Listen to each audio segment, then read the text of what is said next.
The story begins with a portal opening in the middle of the sky, and, with it, destruction reached the city and the world, which would later be called the Demon Realm, since fierce and cruel monsters appeared from the portal. After that, some people awakened as hunters, and the beings who awakened mana gained special abilities. And thanks to these hunters, humanity was finally able to fight back. Because of this, over time, the cities were rebuilt, and although many problems still remained, at least some managed to live a normal life. But this was not common, since monsters kept attacking, and to contain the constant threat of them appearing non-stop, the number of hunters who naturally awakened was very small. Because of this, humanity had the idea of creating nothing less than artificial life. This creation was called Chimera Hunter, which had devastating explosive power. The experimental materials included the bodies of prisoners on death row or animals. There were also minerals extracted from inside the portals and demonic cells. This was all of humanity's effort to survive, which eventually enabled the mass production of Chimera Hunters. This was called the ideal combination between science and the hunter community, which drastically reduced people's mortality and saved countless lives. Thus, the world seemed to be, little by little, recovering its former shape.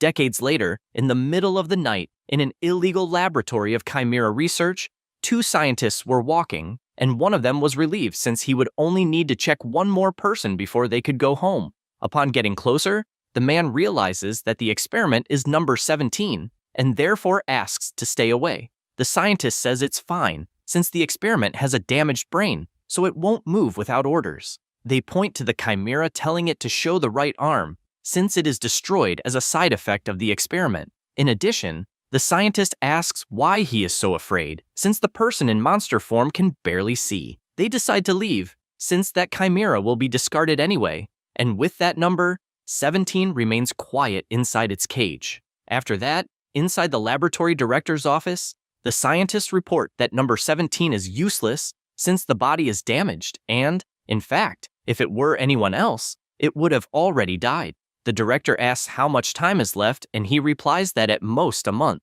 The director thought it was a pity and ordered to put the chimera in the portal, blocking operations so that it would take care of the rear guard, but not to program the return command since it would be discarded. The next day, in the Demon Realm, in the Rocky Mountain region, a monster charges with everything towards number 17, who only prepares its claws upon seeing the enemy approaching, and, with several simultaneous attacks, cuts the monster into several pieces. Then another colossal monster appears, but he only stomps hard on the ground and flies into the sky with his super jump, immediately obliterating the monster without giving it a chance to react. Other monsters begin to appear and attack, but number 17 always counterattacks first, destroying everything in front of him until a whole devastated field is formed. A nearby awakened finds it incredible how powerful the chimera is, and Luan agrees, since only an S-rank chimera hunter would be able to annihilate so many monsters with a single attack. Then he looks back and comments that there is no sign that the portal will close, and yet 3 days have already passed. The leader asks not to worry, since as long as they have an S-rank chimera hunter on their side, they can resist indefinitely. Then he prepares his sword and cuts down the monsters that were approaching, since they still need to deal with the leftovers. At this moment, the portal begins to act strangely, and Luan shouts that the signal of the red portal's disappearance has been confirmed. The leader says it's over and shouts for everyone to retreat through the portal. Meanwhile, number 17 continues fighting the monsters, and, while everyone flees, Beatrice asks if they will not take the chimera with them. The leader orders to leave him behind since they did not receive orders to bring him back. She asks if he is sure since it will be costly, and he only replies that the scientists said the lifespan of number 17 was already over anyway. She confesses that she feels a little bad since if it weren't for him, the damage would have been much greater, and the leader questions why worry for nothing since the chimeras are practically inorganic. Basically, they are beings that only follow the orders of their masters. Number 17 is bitten on the arm, but continues to fight bravely since his mission is to protect the hunter's rear guard. And even while being attacked by bizarre monsters, he prepares himself and destroys everything around him with his powerful strength. After slaughtering the monsters and even losing a hand, he believes in his mind that the mission was complete. However, when thinking of returning, Command informs that it is not allowed. On this day, the results of the mission of the Chimera Hunter number 17, who met his end, had as outcome the death of 0 hunters and a total of 1823 monsters slain. At the moment of his death, in his mind, his unrecorded past vaguely emerges, and the fact that one day was a full year, and that he was kidnapped at 9 years old surfaced in his head as memories. A panorama of his life passed before his eyes, and unfortunately, the damaged brain could not properly understand the meaning of those scenes. He only calmly watched everything and his past life 79 years ago in the orphanage of District 13. He was just a child who didn't even have a name. 70 years ago, his caretaker questioned why he had hit a friend with a stone. Because of this, he was expelled from the orphanage, even though the outside was absurdly cold because of the snow. He reached the point of collapsing on the ground exhausted, and several boys witnessed it, and in their minds, they only wondered how much a child would be worth. After that, he was already imprisoned in a forest, and the scientist only asked if it was a new experimental subject. They discussed that he was number 17, and that he was probably under a spell to prevent escape. One of the scientists ordered to register that number 17 would receive an injection of SS-class silkworm larva cells. After this application, they decided they would wait to see the reaction. Sometime later, they were incredulous since there were no side effects, including a special ability that appeared while the human form and ego were maintained. They decided they would continue implanting various things until some reaction appeared. 64 years ago, number 17 was prepared to defeat a beast in front of him, and with his blast of power, eliminated everything, even creating a trail of destruction. A woman near the place only thanked him for saving her, and one of the hunters apologized to the MC for putting all that weight on a child. 59 years ago, he was paralyzed in front of the defeated monsters, trying to understand why he was there and what he had been doing moments before. At that moment, a scientist seemed to question why he had stopped and whether perhaps his memory was confused. Then he began laughing like a madman since finally the side effects had begun to appear. 54 years ago, the scientist was making his notes.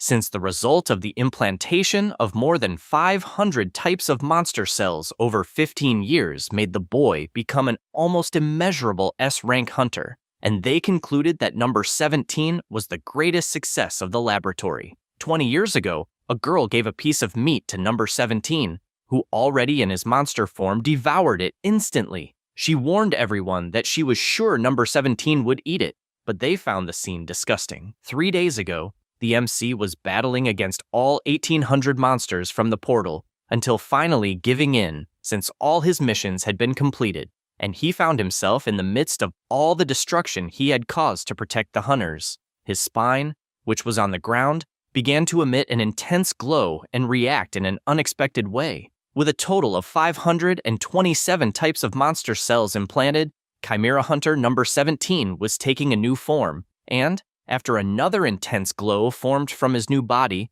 he finally appeared in his human form, questioning what had happened and if by any chance he was human again. He kept observing his arm with claws and realized he still had abilities from the monster cells in his body and therefore could not say he was completely human. Then he realized that a lot of time had passed, and since the laboratory had not come to get him, he confirmed he had been discarded. He also noticed that the experiment number on his post had disappeared, and that must mean he would no longer need to be involved with the research. He reflected that his body becoming like this must be the ability of an immortal type that can revive up to 3 times as long as its core is not destroyed, but that left him confused since, as far as they had said, human and immortal cells could not fuse. Even so, he did not care about that, because what mattered was that his body was completely recovered at its peak. The MC considered that after his body went through several side effects from the experiments,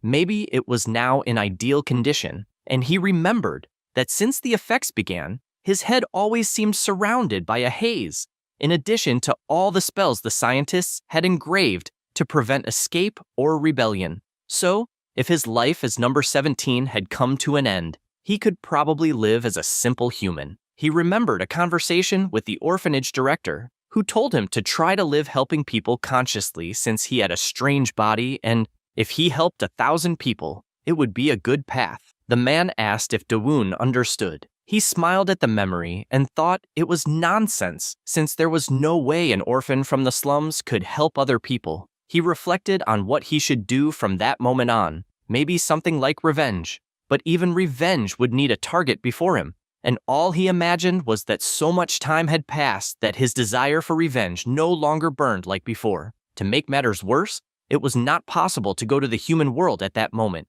He knew that one day he would find those responsible for the experiments, but he would leave that for when the time came. Only then did he look down and realize he was naked, so he shouted that he had decided. At that moment, he would live a little as a human. Then he walked away trying to remember the last time he wore clothes, since he had been a monster. After walking for a while, he arrived at a forest and started thinking about what materials his clothes should be made of to be resistant, until something caught his attention. He noticed there was a slain monster. He wondered if there had been some territorial fight and believed that the fallen monster must have been strong since it had no serious injuries.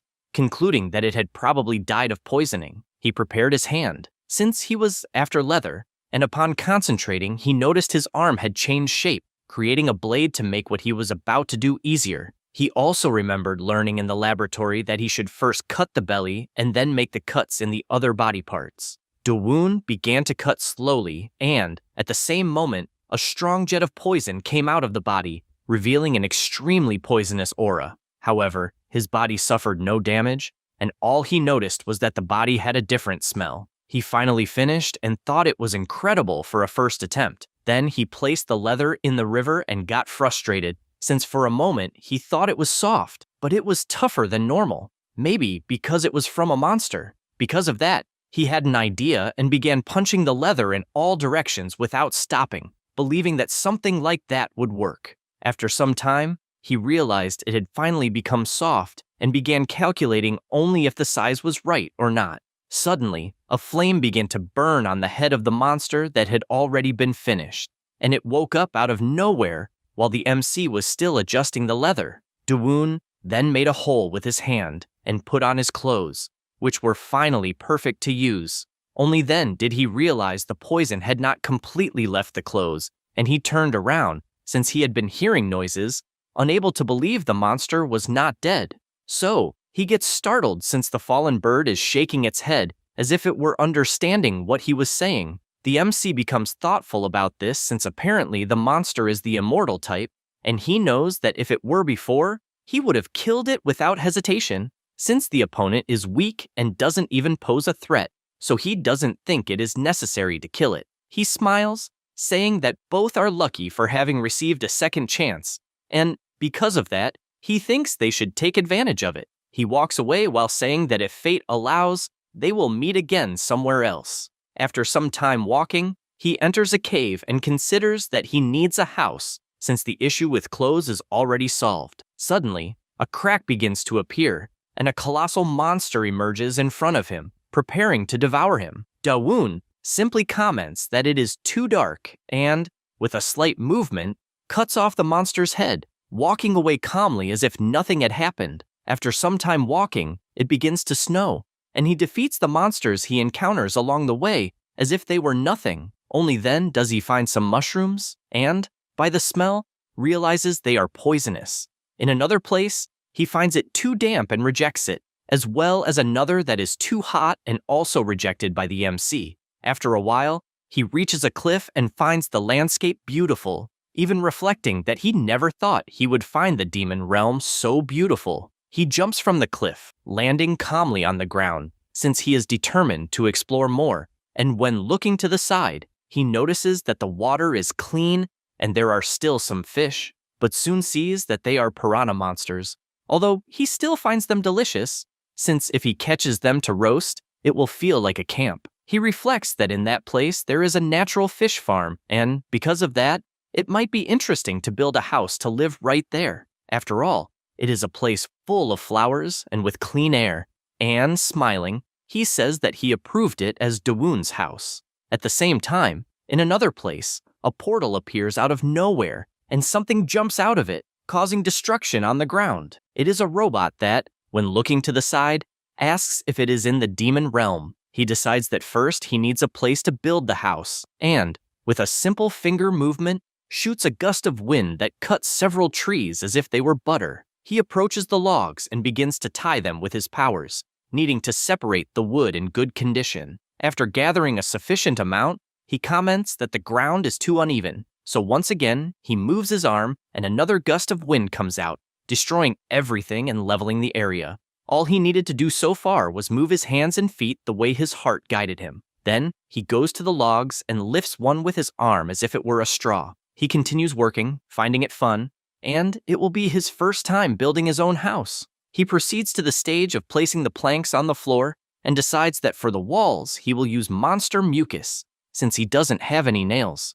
Dawoon begins spreading the slime, because once hardened, it will be solid like stone, and he wonders if it will also be waterproof. His next step is to go for the finishing touches, and, looking up, he says that the monsters won't even try to get close, since in reality, his house looked creepy, made with snail-type monster mucus, silk from silkworm cocoons, and all kinds of weirdness. But the important thing is that he found it very comfortable. On the other hand, his mind keeps hammering, since he is a little disappointed, as if something were missing, and he tries to remember what a house where people live is like. He recalls when he was little, and the scientist showed on a projector what a typical house was like before the gates opened. In the videos he saw in the laboratory, he noticed that many things grew in the garden. He knows he can't raise a dog in the demon realm, and considers whether he should start with a vegetable garden, but he doesn't know what he could plant in that world.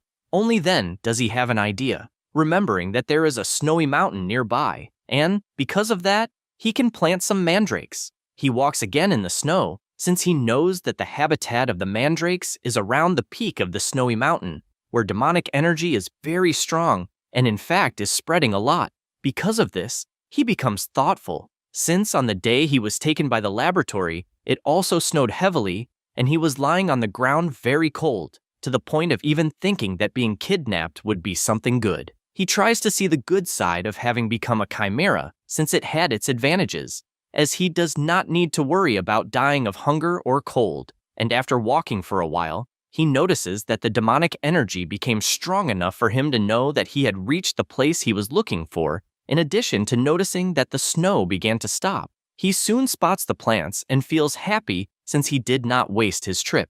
These mandrakes are extremely sensitive to stress, like a sunfish-type monster, and they can die even from small environmental changes. He crouches, imagining how he will move them since they are not that adaptable. He pulls one of them from the ground, aware that it would be better to cover his own ears, but finds it strange since the mandrake seems to be sleeping. He decides to look more closely and starts pulling out other mandrakes, and all of them make a strange noise, realizing then that in fact, they are talking while sleeping. The MC knows that the famous mandrake scream is a phenomenon caused by humans cultivating mandrakes artificially, and that, in the human world, where demonic energy is scarce, when these plants are under stress, they let out a thunderous scream when forced to leave the ground, even killing people. He notices that the mandrakes he picked up did not scream, and maybe it is because of the demonic realm, but he does not understand why they are not resisting, since they should be fighting to free themselves. Only then does an idea cross his mind, as if they recognized him as a companion creature, since his own body also contains mandrake cells. He picks up some, finding it interesting that they do not scream, since it will be less stressful, and he even imagines asking them for some roots to make tea, but only when they grow. He also reflects that he heard that pulling them out by force is extremely poisonous, and maybe he should persuade them carefully. After finishing, he looks around since there are probably hunters in the region, although he does not know why they are in the snowy mountains, but he decides that he will take the gate stones. At the same time, some hunters were injured since several monsters were attacking constantly with their frightening mouths. One of the hunters activates his shield magic but begins to worry since little by little his wall is breaking. His eyes fill with tears because instead of doing what he always does, he went out in search of the chimera. And the moment his shield broke, he screamed loudly, begging for someone to help him. At this moment, a light appears in the sky, and something hits the ground with full force, drawing the attention of all the monsters. The hunters notice a silhouette in the smoke and ask if by any chance it is a person. The MC realizes they are snow rabbits, and that it had been a while since he had seen one. In contrast, in the monster's view, Dawoon was a completely terrifying creature, and because of this, they fled desperately in fear. The hunters, seeing this, cannot believe what they witnessed, since B-rank monsters ran away when looking at a human. The two introduce themselves, and Taehoon asks the MC's name. He answers, and the hunter becomes confused since he had never heard the name Dawoon, in addition to not recognizing the clothes. Then the MC questions why they are in the mountains, since both seem to be D-rank hunters, and the mountains are dangerous. They answer that they are only after money since they received a mission to capture a chimera, and the reward is high. Hearing this surprises the MC, since he himself was a chimera. Taehoon goes on to say that a test subject escaped from the laboratory, and it is a mechanical creature that jumped into the portal while fleeing. The MC hears this, and already deduces that they are not referring to himself, since he is a mechanical creature, and even thinks it is better to take the portal stone in order to leave. Then he asks where the luggage of the two is, and if by any chance they teleported from the demonic world with nothing. They respond that their damned colleagues took everything, and, frustrated, he begins to consider that they had planned this from the beginning. After all, the hunters took all the backpacks and fled, while the two were busy fighting the rabbit monsters. Dawoon imagines that the stone gate must be with those hunters who stole the bags. Taehoon asks for permission and questions if by any chance there are plans to return, since they are at their limit, and also asks if he knows what happens if they become contaminated with demonic energy. In that world, the time a hunter can endure in the demonic realm varies according to his class, and if they do not return to the human world in time to purify themselves, the destiny is death. And obviously, this does not apply to the MC. While the two continued their explanations, the MC senses something, immediately jumps in the opposite direction, and all the two can do is watch Dawoon practically flying with his super jump. Near the place, the chimera robot is standing at the top of a cliff. At that moment, several hunters appear shouting to capture it, since all they need to do is attack at once. The robot senses the danger signal and turns, warning that all will be eliminated, and prepares for combat as several hunters are attacking at the same time. Upon arriving at the scene, the MC wonders if he has arrived too late, since a massacre had been carried out in front of him, and he deduces that the hunters fled. He notices that people even left their luggage behind, as well as footprints of children and animals. He is in doubt if the chimera fought by changing form. After all, moments earlier the hunter had said that a subject had escaped from the laboratory and was a mechanical creature that used a portal to escape. He imagines that it is made of liquid metal, so it can freely change form, but since the material is rare, they made the chimera small, so it would be like a child or a large dog. He smiles imagining all this, since the mechanical creature could be someone incredible, as it managed to defeat 5 B-rank hunters alone. Meanwhile, Taehoon tried at all costs to wake up his friend, who said there was nothing else he could do since his entire body had been contaminated with demonic energy. His colleague asked him not to give up, since the man needed to see the birth of his child, which would be in the following month. However, badly injured, he only said to give a message to his wife that he loved her very much. But crying, Taehoon continued asking him to hold on just a little longer, since miracles still exist. At that moment, someone approaches, and the hunter is startled when he looks to the side, as it was Dawoon carrying their luggage. Immediately, he runs and kneels before the MC, begging for help in that critical moment. The MC realizes that he had said he did not have a portal stone, and the kneeling hunter, seeing no other alternatives, offers 2 checks of 10 million, which is all they have in life, and therefore begs him to sell just 1 portal stone, because if they do not escape soon, they will die. Dawoon looks at that amount of 20 million and reflects that he has no use for it at that moment, but knows he will need it when he goes to the human world. Because of this, he takes the stone and hands it to the hunter, making the portal open. Taehoon thanks him from the bottom of his heart, assuring that he will never forget the favor for the rest of his life. The MC looks at the money and, while the two are passing by, he asks if by any chance the stones do not cost 200,000 in the human world. Taehoon, carrying his friend, replies that in that era they are costing 1 million. Dawoon then extends his hand, saying that he has received too much, and, after placing it on the poisoned hunter, states that he will do something about it as change for the exorbitant value he gained. At that moment, it starts to overflow around them,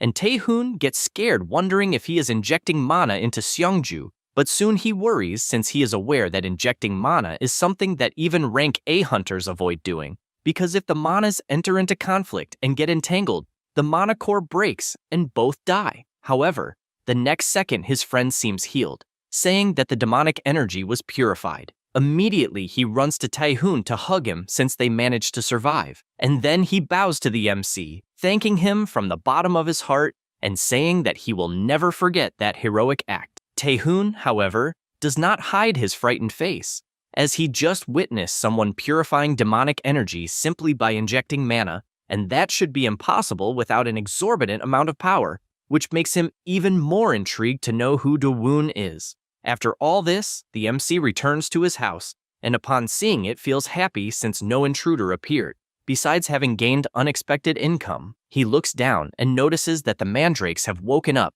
and also that their leaves have started to wither. Immediately, he plants them back in the soil, thinking it will be enough, but realizes that they all look sad and dissatisfied. He does not understand what he might have done wrong, and imagines that perhaps it is because he forcibly took them from the place where the mandrakes lived, or maybe they are hungry after being transplanted without soil. He decides to use his power to provide a little mana, and at that very instant, the mandrakes are filled with happiness, also making the MC glad that it worked. Then he notices the presence of someone nearby and immediately knows that it is the robot that the hunters are chasing. Without knowing what interest the creature might have in him, he stores the money in case he needs it later and starts organizing the luggage he carried with him. The first item he found was a portable stove and kitchen utensils, which are essential for cooking outdoors. There are also 8 portal stones to travel between realms, spare clothes contaminated with pollen that need washing,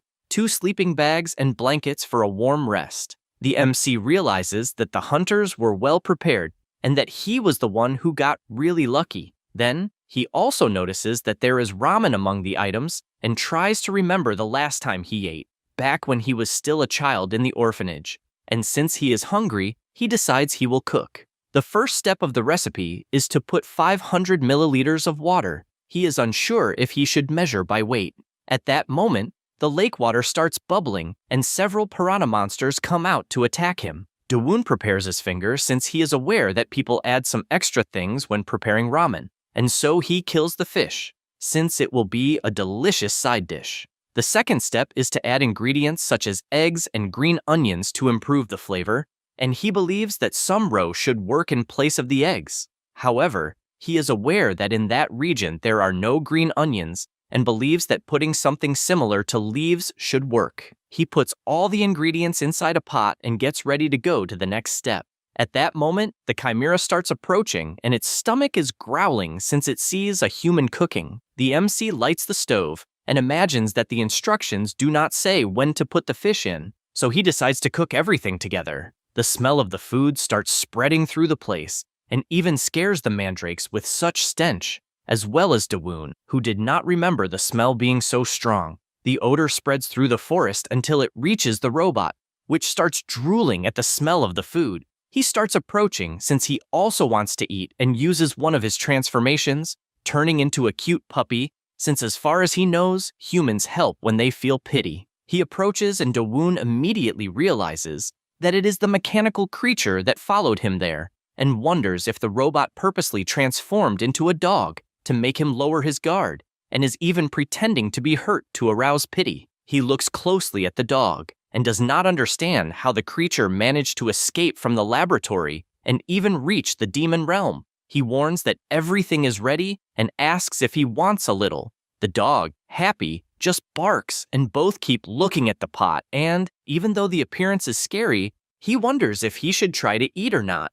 Anyway, the two sit at the table to eat, and the dog, starving, starts eating non-stop. The MC does the same, and realizes that the taste brings memories of when he was little and enjoyed the food of that time. Then, smiling, he concludes that the taste is the same as in the past. The strong smell overflowed throughout the region, making even the mandrakes vomit. After that, The MC tells the dog to go away since he has eaten, and he himself needs to tidy things up. Then, as he leaves, the dog starts limping again, and he laughs, pointing out that he was limping with his left foot and not with the right one. The dog goes into shock since he hadn't noticed that and goes back to limping with the correct paw.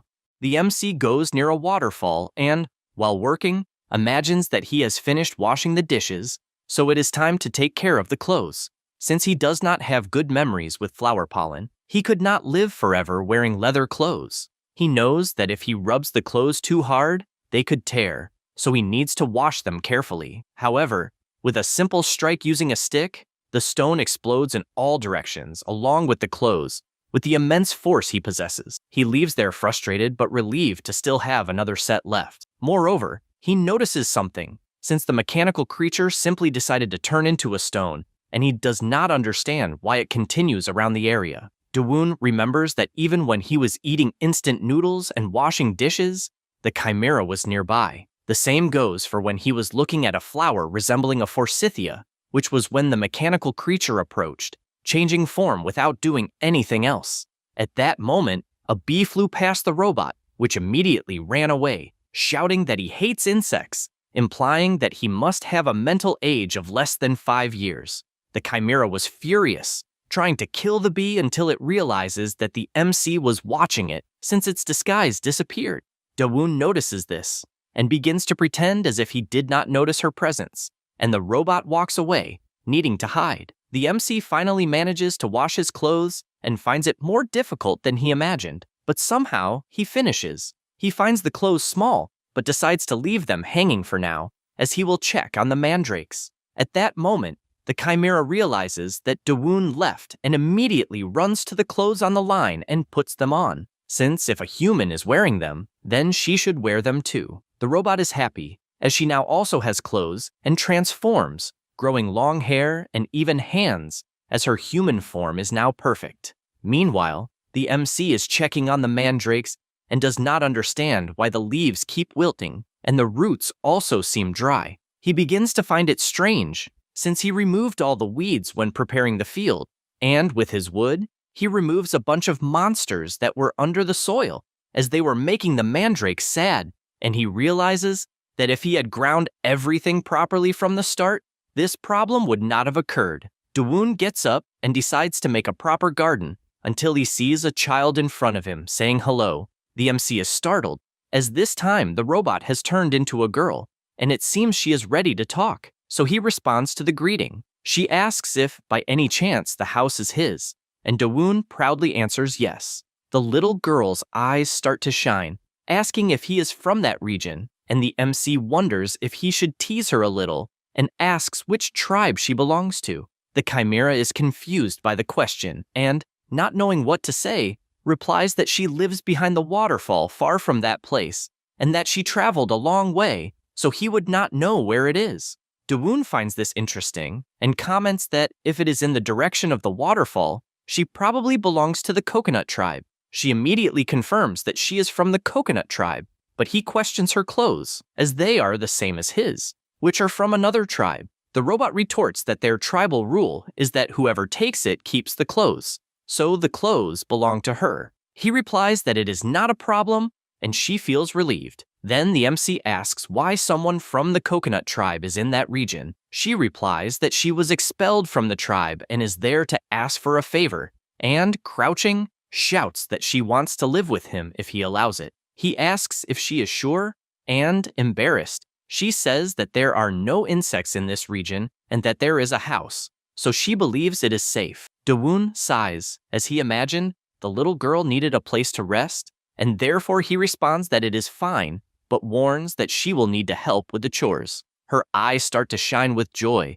and she says that she will help with everything he asks. He starts saying he was going to help prepare the garden soil, since he will build a new house for the mandrakes. She grabs the piece of wood, intending to help, and starts destroying all the soil with her absurd strength. The MC just watches, finding it funny that the girl doesn't even hide her true identity, and believes that, having lived all the time in a laboratory, she doesn't know what it's like to be a normal child. At that moment, she is startled when the MC introduces himself and asks her name. She starts imagining that she doesn't have one and needs to invent something, like the beautiful flower she saw earlier, and without thinking twice replies that her name is Nari. He jokes, asking if she is sure about that, and, enraged, she responds that she obviously is sure of her own name. After that, the garden is ready, and he praises her for finishing quickly, and also notices that the mandrakes are much happier. At that moment, he notices something strange and asks why she is crying.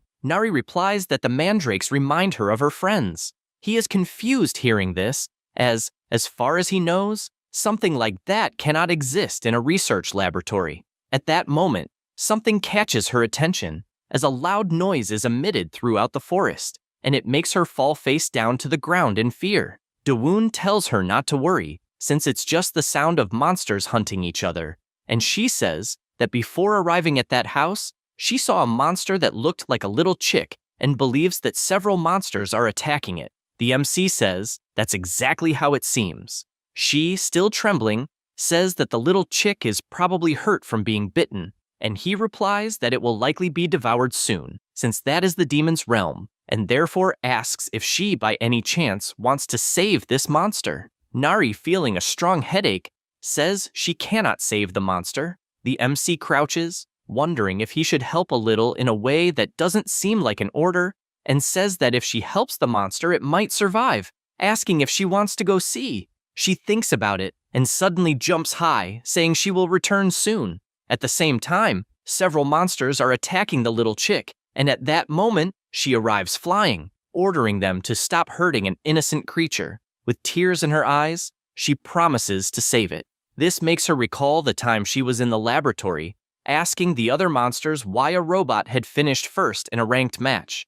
And, with the way things are, they will end up being used as experiments if something goes wrong. This made everyone revolt to the point of starting to kick her, since they also want a chance to live, and she only asks them to stop, as she only did what she was ordered to do. Remembering this makes her even angrier, to the point of attacking, shouting not to be cruel to someone just because of numbers, and with a devastating punch, obliterates the monster instantly. Meanwhile, Dawoon is tending his garden until Nari arrives, but she is crying, asking what she should do since the creature isn't improving at all. He tells her to calm down, but is soon startled when he sees what type of monster it is, having the feeling he has seen it somewhere before. She continues screaming desperately, not understanding why the creature isn't waking up, and asks if it is dying. He asks to take a look and, extending his hand, realizes that luckily, the monster has no serious injuries. He knows that each monster's energy carries a story,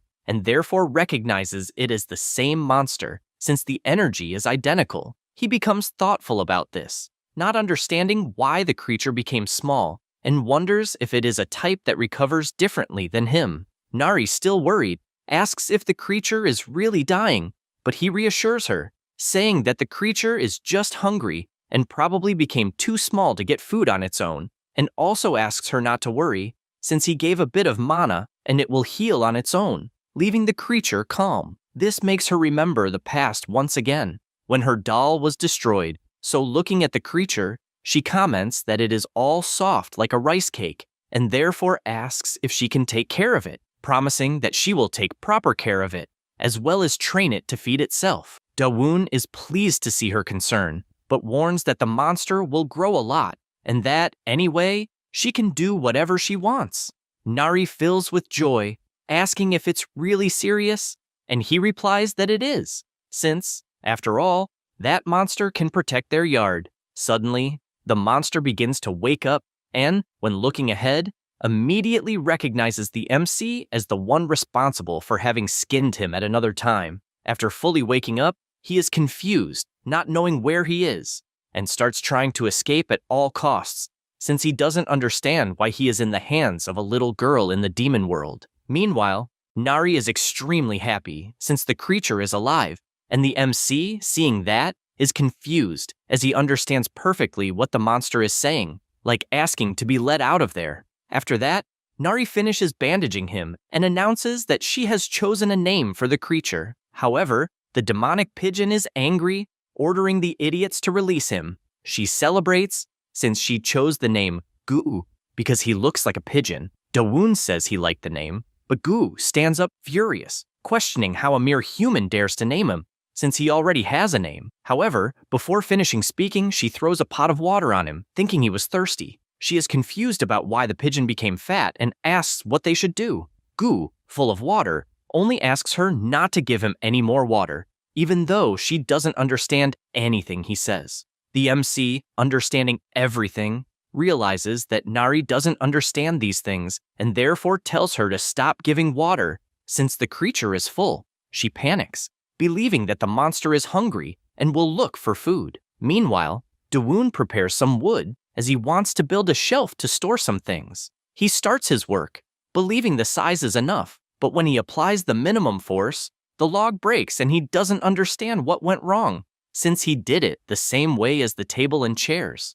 Gu, watching from afar, says that the wood is a different color and tells him to take the log in front since it is soft wood. The MC asks if it has to do with the wood's resistance, since it seems to vary according to the type. The creature replies that it's obvious and asks if he didn't know. He says no and asks which color of wood is the most resistant. The pigeon says that obviously it is red, and only then realizes if the human in front of him is managing to understand him, and the MC just says that he found it interesting to know that red is the right color. Gu does not accept what is happening and decides to check Dawoon's mind and use his mental reading, but he is completely blocked by an almost divine pressure. The MC, without even doing anything, says that he searched everywhere but couldn't find a red wood. The creature feels cornered, since his mental reading was blocked instantly, but that's not even what scares him the most. And so he asks if he can really hear him. The MC says it's more than that, since he can hear even his thoughts as if they were human words,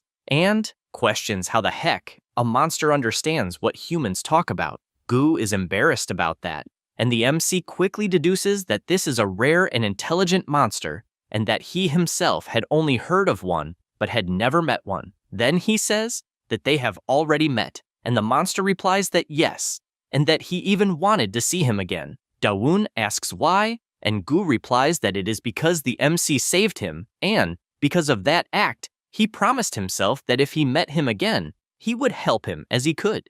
Dawoon imagines that the poison was eliminated along with the hide, so the monster's core remains intact. And since he heard that Gu wants to help him, he asks if he could help right then.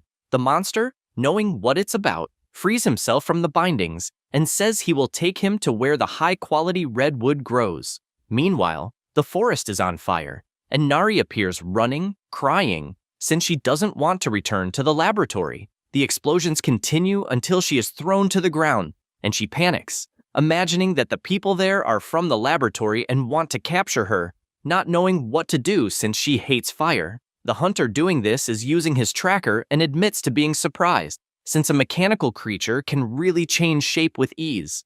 And he also says he doesn't feel right attacking something that looks like a child. He prepares his ability once again while signaling for her to understand, since for him, it is a matter of life or death, and he fires his fire blast without mercy, shouting that it's the end of her. Nari just continues crying, frozen with fear of fire, and the next second the MC appears blocking the attack along with Gu, who, with furious eyes, apologizes to Dawoon, saying he will find out another time where the redwood is, since his priority is to save the child, and the MC agrees with this. He realizes she is terrified of fire, as she doesn't seem okay, even though she is strong, and therefore asks to put out the fire first. Gu agrees, and even asks how anyone could have the courage to hurt a child. The hunter asks what the hell is going on, since a man is acting like he's from the caves, and asks if he is also after the mechanical creature, and being pressed for time, he tells him to leave while still being polite.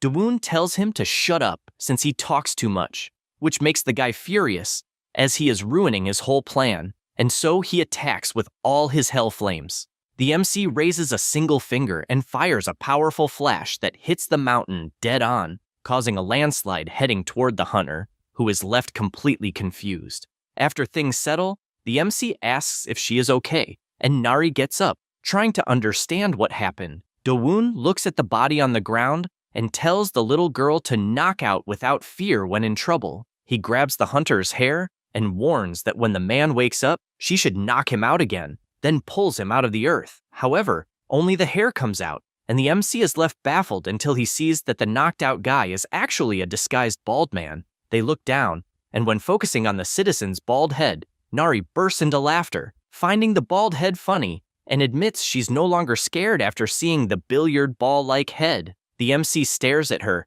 and remembers stepping in front to block the attack, unsure if the girl would have been defeated, since in his mind, that would be impossible. Gu asks to leave things with him so he can understand what happened, as over the years, his mental reading will allow him to access other people's memories and also share visions with others. A scientist was laughing and with a macabre smile was watching a slime, commenting that the monster has probably gained a good amount of self-awareness since it is avoiding him. He raises his hand and tells him not to be afraid, since the endurance test was a success.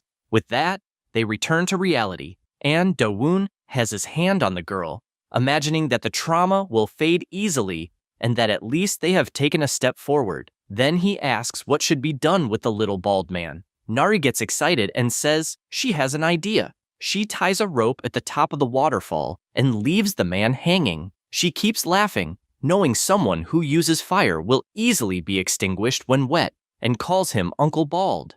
The man is annoyed, as he didn't come to the demon realm to go through this. She continues mocking the hunter's lack of hair, and the MC steps in, saying people shouldn't be judged so harshly by their appearance. But he soon realizes she is really upset about it and hopes she calms down as soon as possible. He goes to the river, and Gu asks what he is doing. He responds that he is just getting water for the ramen. At that moment, Nari appears, excitedly saying that the MC's fish ramen is amazing. He finds it funny and asks if the Coco tribe even eats fish ramen. She realizes the mistake she made and responds that the tribe also likes instant noodles. Meanwhile, atop the waterfall, the hunter reflects, since in his mind, the MC is at least a rank A hunter or even higher. However, he finds something strange, as a reclusive hunter who operates in the shadows is unusual, especially for hanging someone and then eating ramen, even in the demon realm, which he considers excessive. At that moment, Nari appears after catching 2 fish in the river and immediately puts them in the pot to speed up the preparation. The hunter, indignant, looks at the absurd amount of water in the pot and wonders if the MC really knows how to make ramen. Because of this, out of nowhere, the hunter lets out a loud shout asking to wait. He then says that if released, he could prepare a delicious ramen for everyone. The MC decides to accept, and the hunter prepares to make the food. He opens the ramen package and begins to shake like a green stick, knowing his life depends on it. He starts sweating cold, imagining that he has always made ramen with love, but actually doesn't know much about cooking. He is aware that the amount of water will rely on his intuition, and the first step is to put the noodles and seasoning into the boiling water. After that comes the cooking time of 4 minutes and 30 seconds. He times it based on his heartbeat, which is 60 beats per minute, so counting 270 beats will be ideal. Little by little, he counts until finally reaching the crucial point. He knows that at this moment, it is necessary to leave the noodles in the air to make them firm and elastic, and is aware it would have been perfect with kimchi, but being in the demon realm, that is almost impossible. With nowhere else to turn, he says he did his best and has no regrets. Gisyuk's Sincerity Ramen is finally ready, scoring 90 points in flavor, 24 in carbohydrates, 18 in protein, 20 in calcium, and 20 in fat. They watch the pot and decide to taste it, eager to know how it tastes. After tasting, they are silent for a few seconds, and everyone feels something completely different, as the flavor seems like pure love because it is so delicious. Nari shouts that it is really delicious, and Gu questions if humans always eat that well. The MC admits he is also surprised and asks them to finish the food first. After emptying the pot, the little monster has a full belly from eating so much. Gisyuk, embarrassed, asks if they like the food, and Do-woon asks him to say what he wants. He is confused by the question, and the MC explains that the food was so delicious that he even felt bad eating it for free, so he asks to say anything, and if possible, he will do it. The little bald man starts sweating cold, not knowing if he can really ask for something. He immediately bows down, asking to be taught to become a powerful hunter. Dawoon is confused, as that was unexpected, and Giseok explains that the MC is the strongest hunter he has ever met, shouting that he is good at making other dishes, even has a certificate, and that his father had a small chicken shop, so he understands frying. He says this, but deep down knows that the part about being good at other dishes is a lie, although it is true he understands frying. He then comments that passing through the gates is very troublesome because of supplies. The same applies to clothing, and for that reason, he wants to be an assistant. He also offers to pay for the lessons, as he wishes to be promoted in rank learning from him. Dawoon says he is curious about one thing and asks why he attacked Nari and if it was because of some reward. The bald man is confused by the question and asks if the Nari he is talking about is the mechanical creature. At this moment, the MC asks for silence, as the girl believes she belongs to the Coco tribe, and therefore they must follow the game. He is surprised as he did not know this, and replies that the matter is unfortunately private, and therefore cannot be shared. He then begins to shout, saying he does not need a reward, the same applying to Nari, as all he wants is to pass the hunter promotion exam, and therefore nothing else matters. Dawoon asks if it's serious and tells him to get up. He doesn't understand the question, and the MC says he ate a delicious meal and therefore wants to have a training fight first. Giseok becomes emotional and thanks from the heart. At that moment, Nari asks to be allowed to train, as she needs to overcome the fear of putting out a huge fire. The hunter jokes, saying she forgot that the only powerful one there is the MC, and he himself is not weak at all. Dawoon then points to the side and asks if he can break the stone that is right next to him. The bald guy gets upset, as he immediately recognized that it is the dark blue stone, and, in fact, it is many times harder than diamond. Dawoon asks if that means he can't, and he responds that it might be a little difficult, as it would require at least an extremely high rank. Before he can even finish his sentence, a huge explosion occurs in the direction of the stone, leaving him in shock without understanding what the hell happened. It was Neri, using one of her lighter and more confident powers, calling the bald uncle to ask to have a training fight. Now, a bit about awakened Giseok. He is a highly promising hunter. He awakened his powers around the age of 8, and considering that most awaken at the end of adolescence, it is an exceptionally rare case. There was a testing field for rank B hunters, and the boy, with his flame powers, charged forward, defeating his opponents, as he was someone talented who grew at the speed of light, and before even turning 20, was promoted to a rank B hunter. It was a meteoric rise, and fame followed him, as he dreamed of becoming the greatest hunter. Those were days when nothing seemed lacking, except for a defect in his hair. He saw some strands in his hand, which drove him to despair, as it came too early. Then, at the age when most people begin to awaken, he started going bald. It began at his crown, which thinned at 20-something years old, and soon after the hairline was receding into an M shape. He tried all treatments and visited every imaginable clinic, even offering as much money as necessary for another transplant. But the doctors always warned that it would fall out again, so it was better to give up as soon as possible. Giseok always cried, as it was all useless, because his impressive appearance and natural talent overshadowed it all, and eventually, he lost his shine. In one of the tests, he was defeated and thus disqualified. As a result, his growth as a hunter also stagnated. He was alone, defeated in his house, and while watching TV, an incident was announced. They reported that liquid metal is an extremely rare substance, even in the demon world, and someone accidentally poured it on his head, and his hair simply grew back, even though he was 90 years old. This news caught Giseok's attention, and only then did he realize how mysterious the demon world is. On TV, it was reported about the rest of the liquid metal that developed mechanical beings, but he was outraged hearing this, as all he wanted was just a cure for baldness, which would truly help humanity. A few days later, he received notification that the Institute's masterpiece, the mechanical creature, had fallen into the demon world. He immediately ran, since there are no laws in the demon world and therefore whoever finds it can keep it, which filled him with confidence, as he was determined to find it and pour the liquid on his head. However, all this was useless, as he was defeated again and again by the little girl, who couldn't stop laughing because it was too funny to win. The MC admits to being worried as he didn't land a single clean hit. Because of this, he warns that if things continue this way, there won't be much he can do to help, and the bald guy, worried, said he will do his best to succeed. Next, the MC's wardrobe is finished, and he finds it very sturdy, and when he looks to the side, he imagines that Giseok is very brave since he is getting beaten every day and still hasn't given up.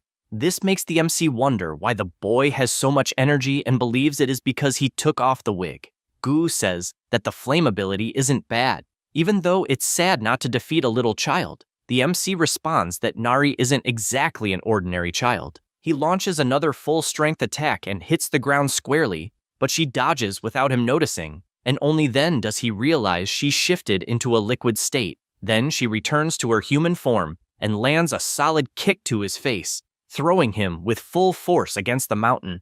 After that, she laughs again, saying she is no longer afraid of fire thanks to him. Giseok can only wonder if this is the limit of a rank B, since he has no techniques to use, but he gets up because he doesn't want to back down, being a failed guy who can't allow himself to be defeated. And so, the big kid who doesn't know how to quit tries once more, asking her to go all out. He barely says this, and notices bleeding from his nose. The MC approaches and asks how many days he has been in the demon world. Giseok replies that it's been 9 days, and he orders him to return to the human world, since staying longer in the demonic realm at that level would kill him from demonic energy. The bald guy agrees, saying it unfortunately makes sense. At this moment, Dawoon says he has the potential to be a rank A if he fully dedicates himself, and although he is happy to hear this, Giseok becomes depressed again, recounting that he failed the rank A test for 6 consecutive years, and as far as he knows, anyone who fails the same test for more than 3 years has no hope. The MC disagrees, having seen the potential for growth since the mana hole isn't fully developed yet, and so he asks him not to give up. He begins to cry happily hearing this, and Dawoon only asks that, when he returns, he ensures the demonic energy is properly cleaned. After that, the portal opens, and Giseok asks if he needs anything else besides ramen. The MC responds that for now, it's fine. The bald guy teases Nari, telling her to train well because next time he will win, and he also asks if anyone has seen his wig. Dawoon responds that he doesn't know exactly where it is, and he asks not to worry, even though he has no idea where it could be. After the portal closes, Gu asks if everything will be okay. The MC doesn't understand the question, and he explains that if Giseok betrays them, things could become dangerous, like other hunters appearing after them. Dawoon asks what he thinks about this, since he can read people's memories. He replies that the boy definitely takes training seriously to become strong, and the story about the baldness being true made him like the boy. The MC says he agrees, and that he is someone worth investing in. Nari notices the MC talking to Gu and asks if he really understands what a monster says. He responds that, regarding Gu, he can understand him. He also reveals that he built a wardrobe following the pigeon's advice. However, he notices that the room is dark and decides to make a window. But when he looks to the side, he sees a laser shot, and then the new window is made by Nari herself. Dawoon begins to think that the little girl likes light and that they will need a source of light so it isn't dark at night, but she asks where they will get it. He says there are things called glowing stones that shine in the dark, and if they stick some to the ceiling, they will shine properly. Gu is surprised to hear this and asks if he knows where these stones are. He replies that he does, knowing they can be found in volcanic zones. Gu closes his eyes, saying volcanic zones are among the most dangerous areas for hunters, and when he opens them, he reveals that he used to live there. The MC wonders if the creature would like to return to its hometown, even though his expression isn't good. At this moment, Nari grabs his cheeks, wanting to know what they are talking about, and says that Gu seems strange, as if he is upset.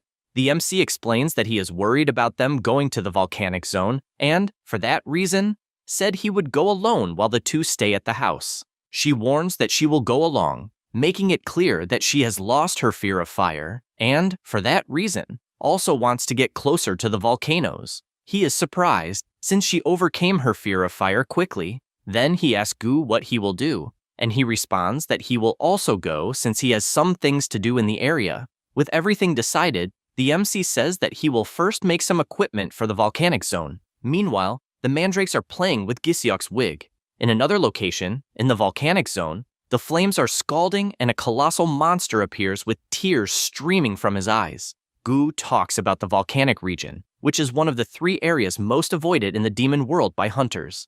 The volcanic ash tears at people's skin, and the toxic gases and demonic energy make breathing deadly. He concludes that it is such a dangerous place that almost nothing about it is known to humans, and upon seeing Nari playing with the lava, he questions what the hell she is doing. The MC comments that she is probably playing with fire. Gu agrees, saying that the girl is originally a mechanical creature, and therefore, it is normal that she is not harmed by fire. But his real doubt is about the MC, since he does not know how he is unharmed, and so he questions what he really is. Dawoon responds that he is a chimera hunter. The pigeon says he imagined that and asks if, by any chance, chimera hunters do not look like monsters. He replies that he used to be one, but after regenerating, he appeared in human form again and decides to ask Gu if it is okay to be near the two, since he is a monster near 2 hunters. He responds that it is not bad and even finds it fun to have someone to talk to, besides the 2 not seeming like bad people. The MC feels pleased hearing this. Nari finally comes out of the lava and immediately asks the MC if he is talking to the pigeon again, since she herself would like to do that. Dawoon asks if, by any chance, she is not curious about who he really is, and she smiles, saying that he is a native of the demon world, just like she is. The monster finds this funny, since only he is native to that place. They continue walking, and Gu comments that the luminous stones are probably nearby, where the lava erupts. At that moment, Nari looks up at the volcano and is happy, as she is getting close to the objective. They go to the highest point, and the MC comments that, indeed, the luminous stones are there, but he notices something strange, wondering if the monsters inside the volcano are fire frogs. To make it worse, he asks if one of them is crying. At that moment, Nari points further ahead and says that probably the female died while moving as she was carrying the eggs on her back. Gu explains that female fire frogs carry their eggs on their backs, and only females during reproduction have sunken backs, and concludes that since the female died, all the eggs will die as well, besides the crater's temperature being too high for the eggs to survive. The little girl starts crying, realizing that the fire frog is sad because its friend died. The MC watches and jumps into the volcano, asking the 2 to wait. After entering the volcano, the enormous frog looks back, and Gu shouts for him not to get close, as the fire frog is extremely sensitive. However, it is useless, as the monster gathers its power and fires an insane blast of fire toward the MC, who with only 1 finger raised, approaches and touches the frog's head, leaving it confused about what happened. In the next second, the monster falls to the side, and Dawoon explains that he injected a paralyzing toxin, using only a little so it would wake up soon. Nari, worried, keeps shouting, wanting to know if he is okay, and the MC responds that he is, also explaining that he has fire frog cells inside him. He considers that nothing can be done about the already dead female, but believes the story is different about the eggs, and because of that, he uses his line ability to catch them. At this moment, the monster wakes up and only then realizes that the eggs were tied to its back. The MC explains that he tied them well and that the eggs will probably grow healthy. Then something catches his attention since the fire frog went to the dead female, probably saying a final goodbye. Then he stomps firmly on the ground and makes a huge leap, even leaving Nari surprised. The monster falls beside her, and they stare at each other for a second. But shortly after, the fire frog continues hopping in another direction. She shouts to the MC that the monster looked at her as if thanking her, and he just smiles, saying that it was probably exactly that. Then he asks them to go down since they need to explore quickly to collect the luminous stones. She gets excited, saying she will do it quickly so they can return home afterwards.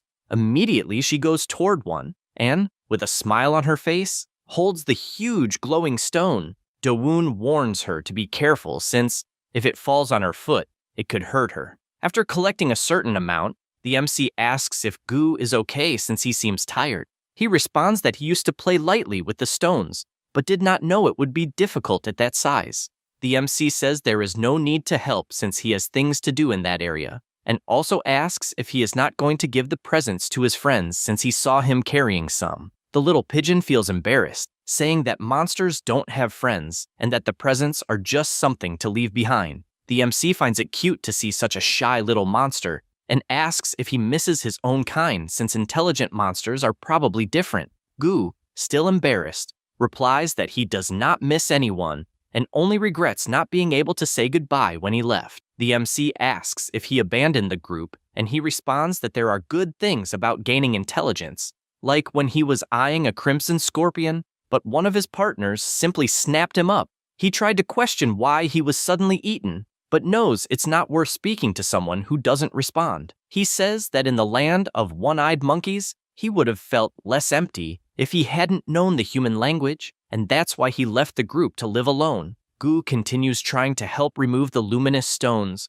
while saying that his kind probably doesn't even know he disappeared. Suddenly, a stone falls and he sees something inside the hole. At the same moment, Nari says she heard a noise and shows a monster egg, although she does not know what species it is. They notice the egg is cracking, and the MC comments that the baby inside must be able to break the shell on its own since that way it grows strong and healthy. Nari suggests taking the egg with them since, if left inside the volcano, it would become a roasted egg, but Gu does not like that since the egg could hatch at any moment.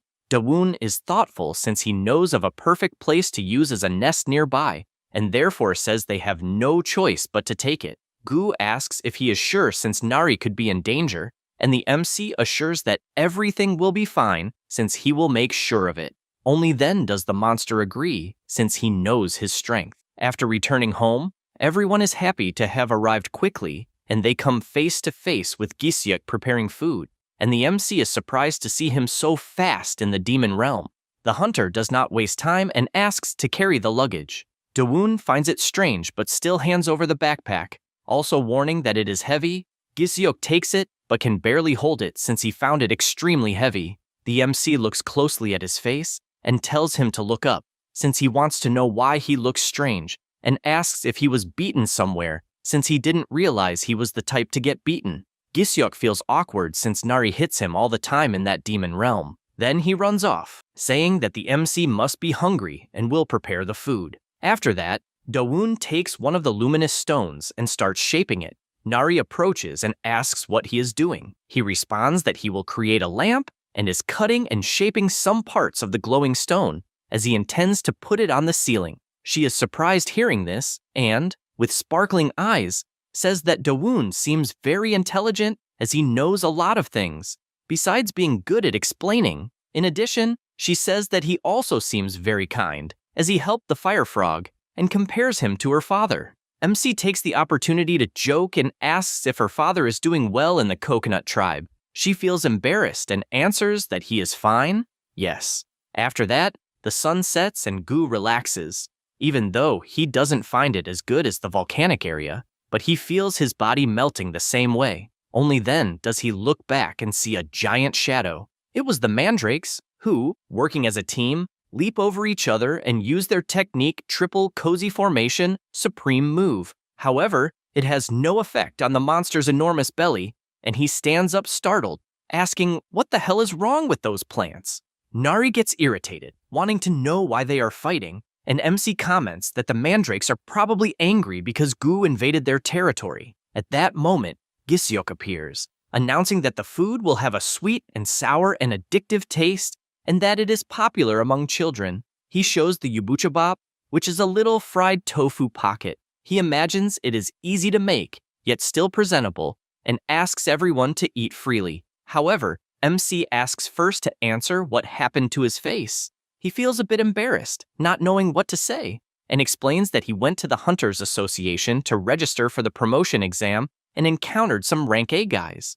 Dawoon asks if he was provoked for being rejected and got into a fight to the point of being beaten. He answers yes, and that people even asked not to waste time reevaluating since he apparently lost his pride along with his hair. MC takes a deep breath and asks if he recently shaved his head, as he isn't completely bald. However, saying this makes his mind race, since whenever someone talks about his baldness, he gets depressed. Because of this, Dawoon asks when the next promotion exam will be. He answers that it will be in 60 days.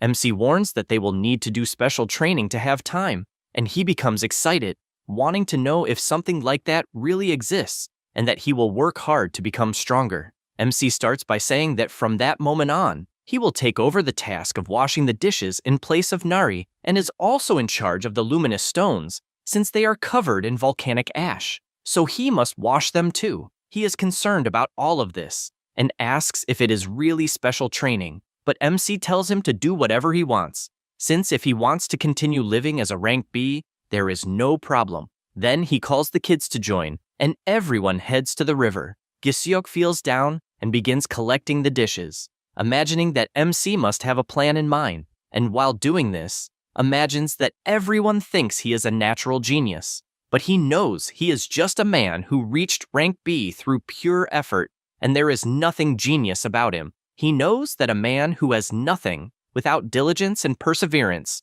when he trusts someone, trusts completely. He knows this as a man who tried 7 times and failed all 7, but is someone who knows everything. Meanwhile, at the river, MC is fishing with Nari, and she begins to complain that she isn't catching anything. On the other side of the river, Giseok is trying to wash the dishes, but constantly complains that the fish are attacking, and aquatic monsters are his weakness. MC laments this, and asks what the point of having mana is if it isn't used, since he just needs to put the shield around his body. He answers that he continued practicing during training, but couldn't do well.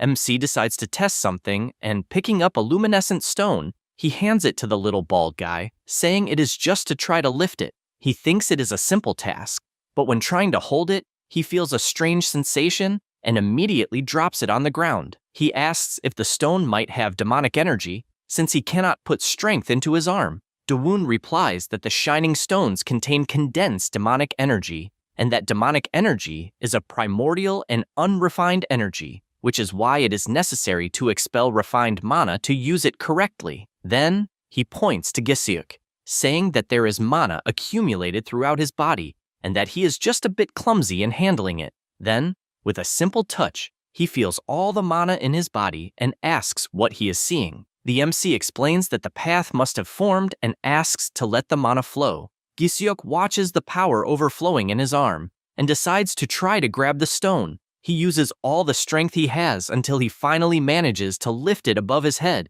This achievement makes him extremely happy, to the point of saying that probably washing the dishes and cleaning the stones were all meticulously calculated by the MC as part of the mana training. The MC confirms this and asks please to take care of the dishes while focusing on the circulation of mana. He, with a smile on his face, replies that he will do it immediately, since he is a man who can polish anything. After that, at nightfall, a luminous stone is installed in the house, and the inside becomes a bit brighter with everyone sleeping. Giseok cannot stop dreaming of becoming a rank A, unlike Dawoon, who is sleeping peacefully. Meanwhile, Gu is not able to sleep well, having taken a nap in the afternoon, until he hears something and sees Nari walking in the middle of the night through the house, and wonders what the hell she is trying to do so late at night.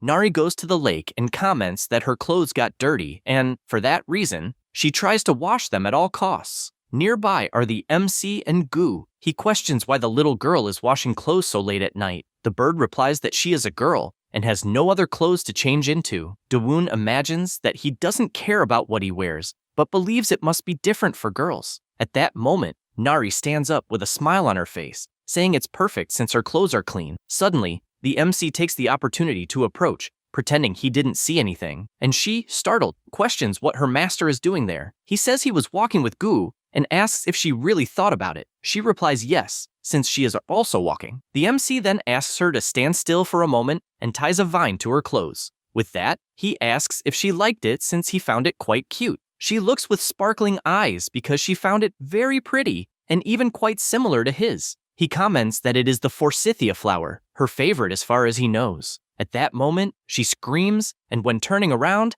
asks what the hell that sound from the bushes was. Dawoon just smiles and asks her to stay calm since it's only a steel grasshopper, a Class B monster. With everything resolved, they leave, and the MC takes the opportunity to ask if she needs anything like clothes or shoes. Nari says she has already received many things, and that she actually has enough. After that, the next day, near the slums of District 13, Dawoon goes to the city since, although Nari said she was fine, he doesn't think it's right for her to wear a set of clothes that barely fits her. He knows it would have been better to have taken her along so she could choose her clothes herself, but the human world could be too heavy for her trauma. He also finds it amusing since he used a stone portal just to get a child's outfit and tries to remember if there is such a store in that place. Suddenly, someone pulls his arm, asking if, by any chance, he is looking for a clothing store. The boy says that for only 10,000 won, he can guide him to a clothing store. Still with his salesman act, he asks if by chance he is from the area since he knows many stores with excellent prices. The MC says he will pay as soon as he has a chance, since he is aware he doesn't have small bills at the moment. The boy sighs, imagining it's pathetic for a hunter not to have even 10,000 won. He starts walking, asking if he at least has money to buy clothes, and if so, to follow him. The MC thanks him, and they keep walking. Dawoon also notices that the place has patrol cars, and therefore the slum dwellers probably feel safer. Suddenly, Bongsu asks if by any chance the MC awakened a long time ago, and he is surprised since he didn't imagine it was that obvious. The boy says he noticed he came out of a portal without any equipment and probably spent a fortune only to have been robbed by thieves. Dawoon praises him since he knows quite a lot despite his young age, and that annoys the boy since he's not a child and is only short because he eats little. At that moment, they see a group of people, and Bongsu takes the opportunity to warn that in District 13, he should avoid gangs since they are dangerous. He explains that the gang used to stay in District 11, but expanded to that area, and since the police practically gave up, they never go that way. The MC keeps watching and wonders if the orphanage in District 13 still exists. Meanwhile, in a clothing store,